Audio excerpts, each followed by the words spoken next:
그 책에도 소개해 주시는데 다니던 광고 회사에서 네. 이제 퇴사하시고 네. 잘려서 네. 퇴사하시고 네. 그 인수한 거잖아요. 그걸 인수하셔서 어, 시작하신 거잖아요, 회사를. 그건 또 아니에요. 예, 개념이 조금 달라요. 그 당시에 그 저희 대표님이 원래 마이너스 8억이었어요. 저 왔을 때. 그 자기 자산이. 예. 그래서 저를 만나고 나서 제가 이제 일도 제가 만들어서 막 했거든요. 그래서 제 밑으로 13명이 붙은 거예요. 그리고 그 위에 있는 분들은 한 분도 바뀌지 않고 일도 정확하게 개입을 안 돼 있는 상태에서 제가 일을 다 만들어가고 진행을 한 거죠. 그래서 이제 회사가 엄청나게 커졌죠. 13명까지 뽑았으니까. 근데 그 월 매출이 이렇게 많이 나오고 난 상황에서 매출이 이제 안 나오는 거예요. 코로나가 딱 터지고 나서 광고를 다 줄이는 거예요. 그러니까 이제 막 매출이 막 나기 시작하니까 이제 적자가 나네요.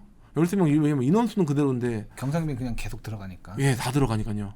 그래가지고 마이너스 3천이 난다는 거예요. 매달. 그래갖고 전 일시적인 현상일 거다. 왜냐면 그들이 뭐라고 했냐면 광고를 좀 중단해 주십시오. 나중에 저희가 상황이 여의되면은 그때 가서 하든지. 왜냐면 지금 광고에도 아무도 안 와요. 오지 않는데요. 예, 그래서 중단하겠다는 거니까 그걸 말릴 수도 없는 거잖아요. 그래서 제가 근데 직원을 자를 수는 없잖아요. 왜냐면 그들이 다시 재개하면 어떡해요. 예, 그러니까 좀 유지해 주십시오. 왜냐면 많이 보시잖아요. 그러니까 이제 나름대로 이제 그런 거죠. 저는 입장이 못 자르겠습니다. 왜냐면 이런 인재 또 어디서 구해와요, 제가. 이거 인재도 손발도 다 맞춰놨는데. 그렇죠. 네. 그러니까 저는 이제 감당을 못 하겠다. 너는 감당해 달라. 이렇게 이제 얘기가 나온 거죠. 그래서 버텼죠. 버티고. 근데 자를 거면 그래도 본인이 자르시면 되지 않냐. 자꾸 나보고 저기 내 가족같이 해서 막 데리고 왔는데 왜 나보고 자꾸 자르라고 그러시냐. 뭐 이렇게 된 거예요, 얘기가. 그러다가 그러면 너 저기 내가 저기 내보내라 계속하고 저는 아니다. 제가 그래서 나중에 출사표를 썼어요. A4 이제 한 5장을 써가지고 제가 대표님 제가 지금까지 대표님이 저를 제가 지금까지 사업 확장할 때 저를 다 반대하셨지 않습니까? 반대하셨는데 제가 끝까지 우겨가지고 한 거 보셨을 겁니다. 지금까지 제가 한 짓을 봤다고 하고 오도환이가 또 해낼 거라고 생각이 드신다면 저한테 베팅을 해주십시오. 그럼 몇 달 걸릴 수도 있겠죠. 제가 뭐 코로나 그 예측을 못하니까. 그런데 저한테 이제 물어보시는 거예요. 제가 막 주의를 썼더니 코로나가 언제 끝날 것 같아요? 그러시는 거예요. 저는 모르죠. 제가 코로나 예측을 어떻게 합니까? 그 당시에 뭐 팬데믹에 뭐 난리가 났었는데. 그래서 그건 모르겠습니다. 근데 아마 제가 또 해법을 찾지 않을까요? 이렇게 하는데 자기는 이제 지쳤다. 자기는 그만하고 싶다. 왜냐면 이제 사람이 다 그렇죠. 벌어 놨으면 그거를 굳이 잃고 싶어 했냐는 거죠. 3천을 유지해서 몇 달을 유지할 수 있을까요? 뭐 입장 바꿔 생각하면은 그럴 수 있죠. 왜 그거 욕할 수는 없는 거예요. 왜냐면 그거는 뭐 감당하시는 게 의무도 아니고 정말로.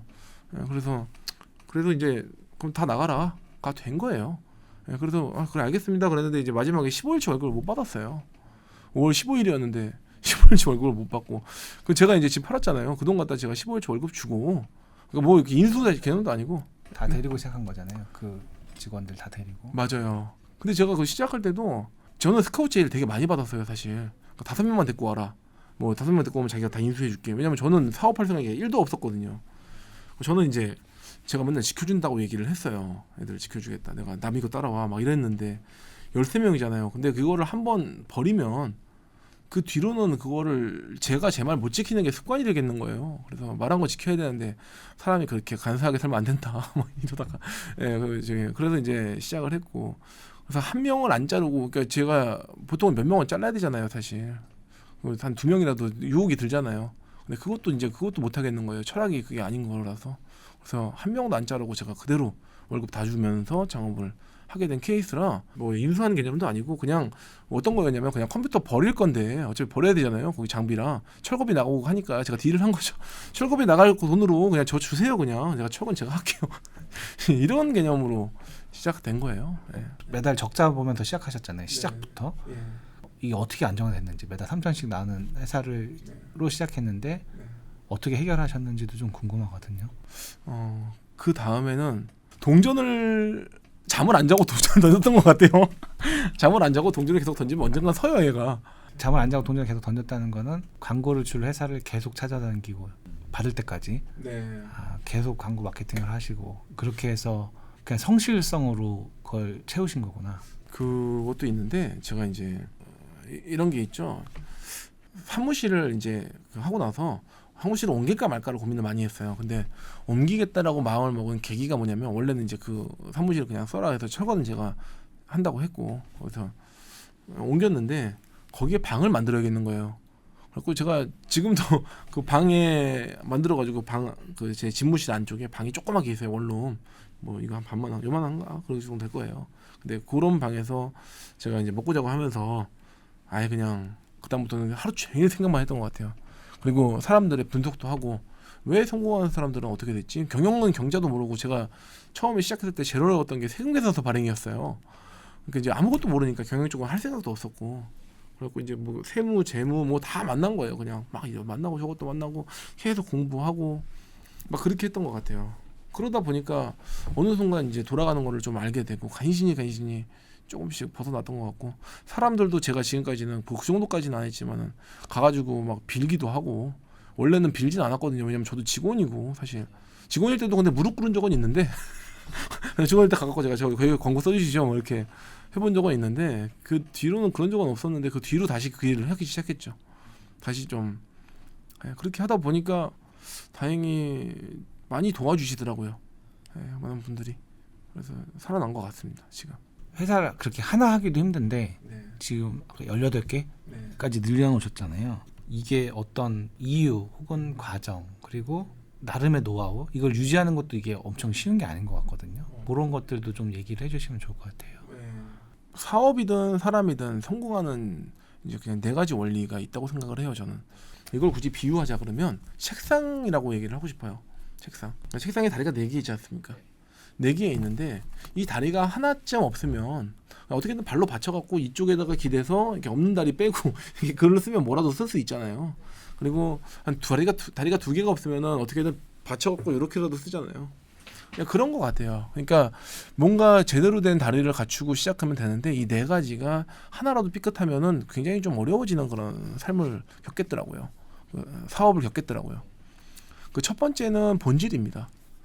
그래서 저는 그 모든 이론이 다 똑같은 게 성공할 때 이 본질이 제대로 되지 않으면 음식점은 맛이 있어야 되고 저희 뭐 펜션이면 뭐 깨끗하거나 아니면 거기 뭐 시설이 괜찮거나 아니면 뭔가 특색이 있어야 되고 사람이면 굉장히 강점이 명확해야 되고 뭐 그런 것들이 있지 않습니까? 그래서 그것이 본질이고 이건 누구나 동의하는 부분이에요.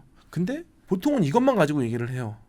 그래서 자기가 특별하고 자기가 이렇게까지 시설을 해놨는데 자기가 이렇게 맛있는 음식을 내오는데 자기가 이렇게 숙박도 좋은데 뭐 자신은 이렇게 특별한 부분이 많은데 왜 세상은 몰라주지? 이렇게 하시잖아요. 보통 그러더라고요. 저는 그래서 이 한쪽은 그냥 오케이 본질 다리 하나만 갖고는 책상을 유지할 수 없으니까 그 한쪽 다리가 뭐냐라고 물어봤을 때 저는 포장인 거예요. 포장하는 능력.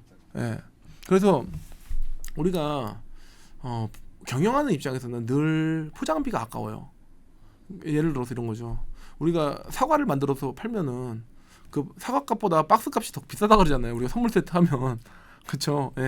그러면 이 박스값이 더 비싼데 왜 굳이 그 박스에다 넣어가지고 그 사과랑 배에 들어간 거 보면은 참 환경을 걱정하게 되는 마음과 그럼 우리가 되게 경건해지기 시작합니다. 근데 그거 다 버려지거든요. 또 되게 안타까운데 이거를 보통 이제 농가에서는 그걸 못하는 이유가 농가에서도 그렇게 박스 멋들어지게 하고 이름도 좀 입히고 뭐 그렇게 하면 비싸게 팔 수 있는데 그거를 박스값이 아까워서 못하는 거예요. 이 조그만 이 사과 이거 2,000원짜리를 왜 2,000원짜리 사과를 왜 10,000원짜리 박스에다 넣어갖고 파냐 이런 거잖아요. 근데 받는 사람 입장을 생각해 볼까요? 사과를 비닐봉지에다 넣어가지고 드렸다고 생각해 보세요. 그럼 선물 받는 느낌이 안 들잖아요. 그리고 그걸 원하시는 분도 없어요. 선물 받는 사람 입장에서는. 그러니까 이게 사실 그 포장이 되게 중요한 거죠. 그럼 거기에서 본질에다가 이 사과 맛있는 사과에다가 그냥 사과 아무리 맛있어도 비닐봉지로 주면은 가치가 떨어져 버리니까 마케팅이 안 되니까 가치가 0이 돼 버려요. 그 비닐봉지 검은 비닐봉지로. 그러니까 아무리 그걸 선물해 줘봤자 좋은 마음도 안 드는 거죠. 그러니까 저는 이 포장하는 거는 굉장히 중요하다. 그래서 어떻게 본인을 포장할지를 생각하고 하면은 이 사람이 다른 사람을 만나잖아요. 다른 사람을 위해서라도 본인을 포장해야 돼요. 그러니까 이게 반대인 거죠. 내가 특별한 사람처럼 보이면 만나는 사람도 굉장히 특별함을 느끼니까 그 사람도 스스로 나는 값진 시간이었어 라고 해서 그 사람의 값진 시간을 지켜주는 게 되는데 제가 특별하지 않게 동네에서 있는 그냥 사람처럼 보이게 되면 그 사람을 오히려 그 사람의 시간을 갉아먹는 게 되는 느낌이 드는 거죠. 오히려 그 사람한테 좋은 가치를 주지 못한 게 되니까요. 그런 이론을 알고 나니까 그 다음부터는 퍼스널 브랜딩을 무조건 해야 되는구나 사람은. 예, 그렇게 했던 것 같아요. 그래서 이 마케팅은 한 개에 또 다릅니다. 예, 이게 또 전부가 아니에요. 또 하나는 뭐냐면 알리는 능력이에요. 광고 능력이죠. 예, 그래서 그 한쪽 다리가 유지되려면요, 아무리 본인이 특별한 재능을 갖고 있고 뭐 아까 음식점 예를 들었지만 아무리 좋은 사과랑 파워박스에서 진짜 멋들어지게 쌓아놔도 우리 이렇게 좋은 상품에 좋은 제품에 좋은 박스에 좋은 맛있는 당도 높은 사과를 알리지 않아요. 그럼 어떻게 되냐면 썩어버립니다. 예. 이 통 박스 내에서 썩어버려요. 그러면 포장했던 것부터 시작해서 그 본질까지 다 썩어버리는 거예요.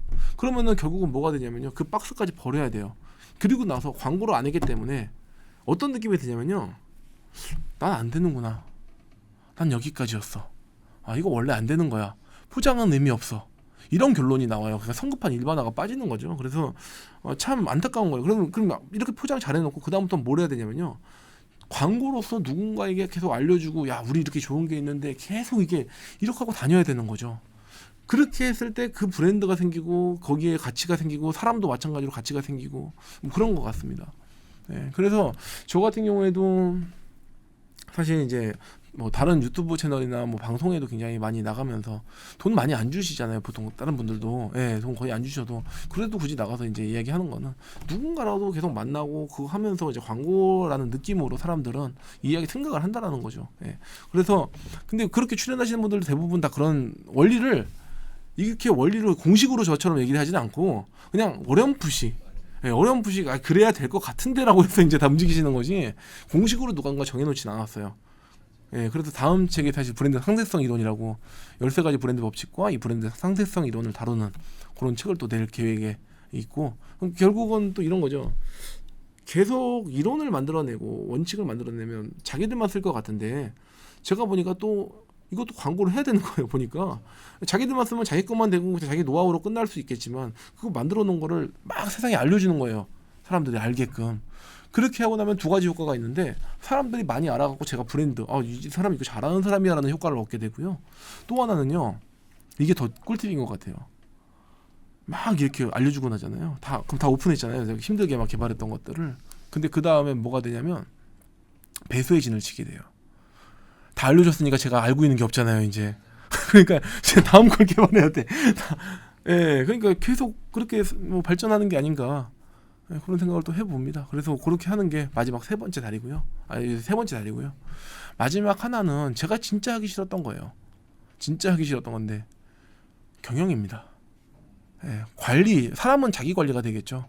자기 경영이 될 거고요. 그리고 자기의 자금 관리도 되겠죠. 재무, 노무, 인사 뭐 이런 그 경영, 뭐 입시들 관리 이런 것들이 다 통틀어서 만들어지는 게 자기 관리, 자기 개발 이런 개념인 건데, 그 기업은 또 기업 경영의 그런 개념이겠죠. 그럼 자기를 어떻게 경영하느냐? 그럼 이제 되게 간단한 얘기예요. 들어오는 것보다 나가는 게 좀 적어야 되는 건 사실이고요. 그래야지 돈이 남으니까요. 사람도 똑같죠.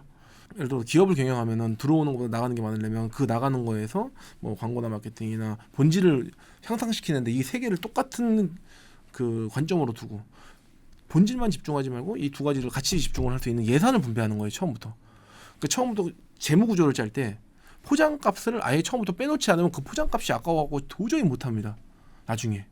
예, 그리고 광고비가 나중에 보면요, 진짜 아까워요. 이거 굳이 이렇게 안 해도 이 본질 특별한 게 있는데. 그냥 이거를 계속 생각하지 않으려면요, 처음에 이 경영 단계에서 아예 애시당초 3등분 딱 해가지고 이거는 본질에 이만큼 투자, 그다음에 마케팅에 이만큼 투자, 광고에 이만큼 투자, 이렇게 아예 그냥 설계를 해버리는 그 경영적인 부분이 들어가고. 근데 요즘은 이제 어떤 식이냐면 자기에 대해서 퍼스널 브랜딩 하라 그러면 꼭 어디를 가냐면 이제 오마카세를 먹으러 네, 그리고 또 이제 뭐 자신을 이제 퍼스널 브랜딩 한다고 또 이제 해외여행을 또 그렇게, 제가 태어나서 해외여행을 딱 3번 가봤거든요. 그러니까 해외여행을 가서 우리가 이제 세상이 너무 좋아지다 보니까 해외에서 얻는 정보들이, 옛날엔 경험을 뭐 하러 간다, 뭐 오마카세도 경험이다, 뭐 이렇게 얘기하시지만 저는 개인적으로 그런 지출 경험보다는 자기가 이제 얻어지는 인사이트 경험을 많이 하는 것이 진짜 경험이다. 그러면 사실 책만 읽으면 되는 거거든요. 근데 책은 읽고 싶지 않다는 얘기가 드니까 참 이런 게 안타까워요. 여기 이제 예스24 저기 과장님도 같이 계시지만 그런 부분도 안타까우시잖아요. 예, 그냥 딱 그런 느낌이 또 듭니다. 사실 뭐 유럽 여행 가는 것보다는 유럽에 관한 뭐 역사책 한 3-4권만 봐도 예, 여행 갔다 온 맞아요. 친구보다 훨씬 더 많은 걸 알 수 있죠. 맞아요. 진짜로. 이 또 하시다 보면 이제 사업체 여러 개니까 직원을 뽑거나 혹은 이제 뭐 가르치기도 해야 되고 이런 것들에 대해서 나름의 노하우가 있으실 것 같거든요. 기준, 철학 이런 것들이 그런 것도 좀 얘기해 주시면 좋을 것 같아요. 전 직원들을 뽑을 때 사실 직원들이 그거는 이제 이야기를 하다 보면 뭐 대표님도 잘 아시겠지만 대화를 하다 보면은 우리가 이제 모든 학문이 사실 그 이렇게 올라간다고 하더라고요. 과학과 심리학과 뭐 수학과 이런 것들이 막 올라가다 보면 결국은 그 끝에 철학이다. 예, 그리고 뭐 그 끝에 신학이다 뭐 이런 얘기도 있는데 저는 그래서 사실 지금 신학 공부를 또 하고 있기도 하고 철학은 워낙에 좋아했던 분야고 뭐 이런 개념인 것 같아요. 그래서 보고 나서 그 사람을 심층 면접 같은 거가 아니라 뭐 그런 느낌을 해요. 이렇게 교육 심리학도 하다 보니까 교육 심리학, 철학 이런 쪽이 사람을 판단하는 일이잖아요. 어떻게 보면 그 사람을 도와주려면 그러다 보니까 제 모든 면접에 제가 다 들어가요. 어지간하면. 그래서 다 들어가서 그 사람 이야기 물어보고 왜 뭐 이건 뭐 하려고 하는 거예요? 뭐 얘기해서 근데 막 이렇게 제가 심리학 막 다 얘기했잖아요. 결국은 그 끝은 뭐냐면 찍는다. 감이다. 대표님께서 하신 얘기랑도 일맥상통하는 거 아닐까요? 실패를 계속하지만 인사도 실패를 계속하는 거죠. 아니 근데 찍는다 하셨지만 오늘 제 느낀 거는 나름의 데이터가 축적돼 있고 그걸 근거로 직관이 나오거든요. 인사이트가 그 축적된 데이터에 나오는 직관이라고 저는 해석이 돼서 진짜 직관인 것 같아요. 진짜 말씀하신 대로 그냥 얘기하다 보면 뭐 관상도 보고 얘기하다 보면 말투도 보고 행동도 보고 옆에서 이렇게 하다가 뭐 이런 질문도 던져보고 막 곤란한 질문도 던져보고 그러다 보면 이제 그렇다 면접 시간이 길어요. 네. 그리고 가급적이면 저 없으면 면접 보지 말라고 얘기를 해요. 지금 이제 직원이 일단 정직원이 40몇 명이고 프리랜서 포함하면 한 100명 넘거든요. 근데 그러면서도 불구하고 지금도 다 들어가려고 진짜 안 되면 어쩔 수 없지만 그러니까 마지막 질문이 대표님에게 돈이란 성공이란 무엇인가라는 질문이었는데 네, 저는 일반인들도 마찬가지라고 생각해요. 그러니까 사회적인 성공 기준 또는 뭐 그 사람의 그 성공 기준을 보통 성공이라는 잣대를 들이대려고 하면 저는 굉장히 심플하게 정리할 수 있을 것 같아요. 그러니까 물론 제 말이 이제 좀 뭐 다양한 생각이 있을 수 있겠지만 성공이라는 것은 진짜 자기가 좋아하고 좋아하는 일을 평생 그 일만 해도 먹고 사는데 지장이 없고 그리고 돈에 대해서 궁핍함을 느끼지 않는 상태를 성공이라고 얘기하고 싶어요. 네, 그러니까 자기가 좋아하는 일을 하고 어차피 사람은 평생 뭘 정보를 탐구하고 있더라고요. 계속 뭘 보고 있고 막 이러는데 그 지식에 대한 학습과 탐구를 계속 하면서 자기가 그 분야에서 좋아하는 일이니까 뭐 자지 말라 그래도 아마 안 자고 그거 할 거고 일어나면 그 생각밖에 안 들 거고 누구나 다 그렇거든요. 누구나. 근데 그 일하면서 뭐 돈 버는 거가 있다고 하면 그러면 중요한 거는 그걸 왜 못하냐면 먹고 사는 게 힘드니까 못할 수 있는데 그것만 누군가 해결해 준다 그러면은 아마 누구나 다 좋아하는 일을 하면서 거기에 매진하면서 살 수 있지 않을까? 저는 그런 생각이 좀 들어요. 그래서 사실 저는 성공의 기준을 시골에 계신 분들도요. 자기가 소 키우는 게 너무나 좋고 소가 너무 사랑스럽고 그걸 가는데도 먹고 사는 게 지장이 없고 자기가 진짜 만족할 만한 삶을 본인이 살고 계신다고 생각이 들면 그분이야말로 진짜 성공하신 분이 아닐까? 네, 그리고 그분들 얼굴 보면요. 딱 성공한 사람의 얼굴이에요. 그냥. 네, 그냥 그래서 저는 개인적으로 그 자기 자신이 이제 진짜 좋아하는 일을 계속해서 할 수 있는 동고정 없이 할 수 있는 상태 이런 거를 생각하고 싶어요. 네, 그게 제 이제 비전이고요.